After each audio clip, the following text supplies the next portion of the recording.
Bonjour les TS. Donc aujourd'hui, nous allons pour une première fois faire de la méthodologie en appréhendant la mobilisation des connaissances en terminale SP SVT.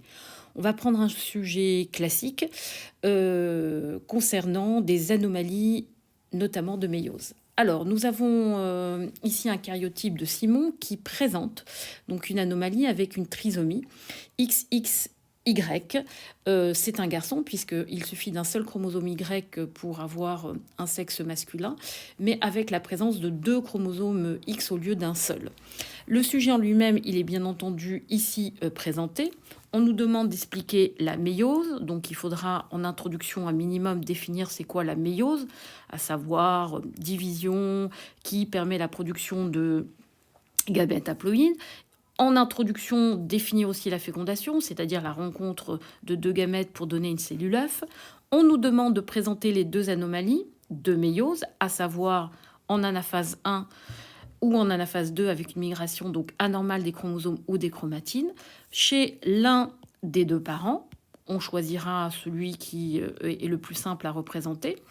Et enfin, ne pas oublier aussi de lire ce qui est en italique à la fin de la problématique, puisqu'il faudra une intro, où on définira donc les mots-clés, méiose, fécondation, anomalie, et bien entendu la trisomie particulière de Simon, un développement structuré, une conclusion, et des schémas représentant au moins les chromosomes sexuels. Donc, on va tout de suite commencer par la schématisation et on va choisir de représenter une anomalie chez la maman de Simon.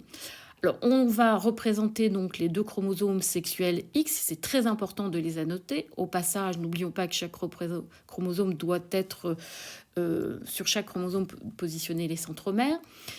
Duplication qui permet donc le passage des chromosomes à deux chromatines. On n'oublie pas encore une fois de poser les centromères et d'annoter les chromosomes X. On choisit une anaphase 1 anormale puisque les deux chromosomes X vont migrer vers le même pôle. On annote bien les chromosomes X ici représentés. On choisit donc une fécondation avec bien entendu un gamète du père, on n'a pas trop le choix, qui est un spermatozoïde et qui va apporter forcément un Y puisqu'on veut que l'anomalie concerne donc un garçon. On va reporter bien entendu ce chromosome Y dans chacune des cellules œufs considérées. On prend que les gamètes anormaux possédant 2XX pour obtenir effectivement des cellules œufs anormales atteintes de trisomie XXY. Alors, il faut compléter nos légendes pour que la schématisation soit simple et facile à lire.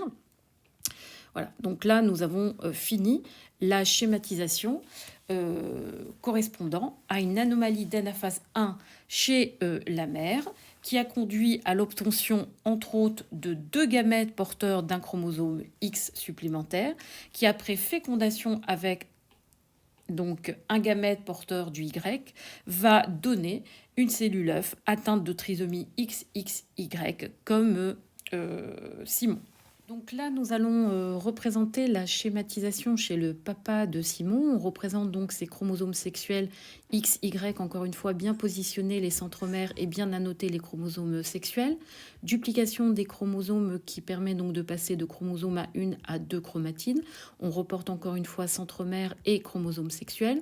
On va choisir une anaphase 1 anormale avec migration vers les mêmes pôles des deux chromosomes sexuels XY. Toujours en positionnant les centromères et en annotant les chromosomes sexuels. On obtient donc ici deux gamètes anormaux possédant donc deux chromosomes sexuels XY. Il va bien entendu falloir envisager la fécondation avec cette fois-ci un ovule de la maman de Simon qui n'apporte qu'un seul chromosome X comme tout ovule. Et suite à cette fécondation, nous allons obtenir des cellules œufs qui vont posséder trois chromosomes sexuels, X, Y, X, comme ceux correspondant à Simon. Donc, dans ce cas-là,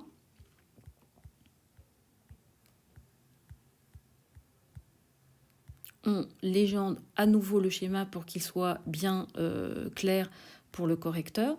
Et en résumé, on voit bien que finalement, chez le papa de Simon, il était possible aussi d'envisager une anomalie en anaphase 1, puisqu'elle permettait d'obtenir, après fécondation avec un chromosome sexuel X, un enfant trisomique XXY. Alors maintenant, on va se poser une dernière question.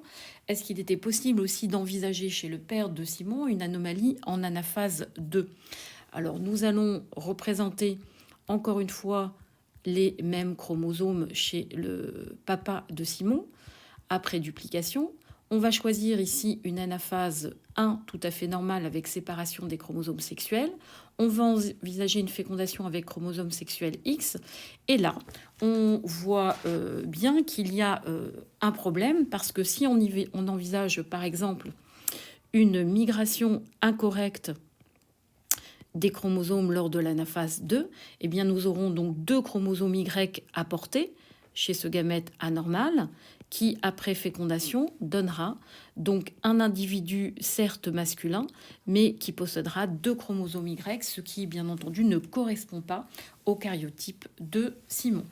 Voilà, donc nous avons envisagé toutes les anomalies. Je vous rappelle que dans le sujet, 2 anomalies chez l'un des 2 parents étaient envisagées. Donc vous choisissez par exemple soit de représenter que chez la maman une anomalie en anaphase 1 et une anomalie en anaphase 2, soit vous décidez de représenter aussi une anomalie chez le papa. Et seule une anomalie en anaphase 1 était alors possible à réaliser. Voilà l'ATS et je vous dis bien entendu comme d'habitude, à bientôt.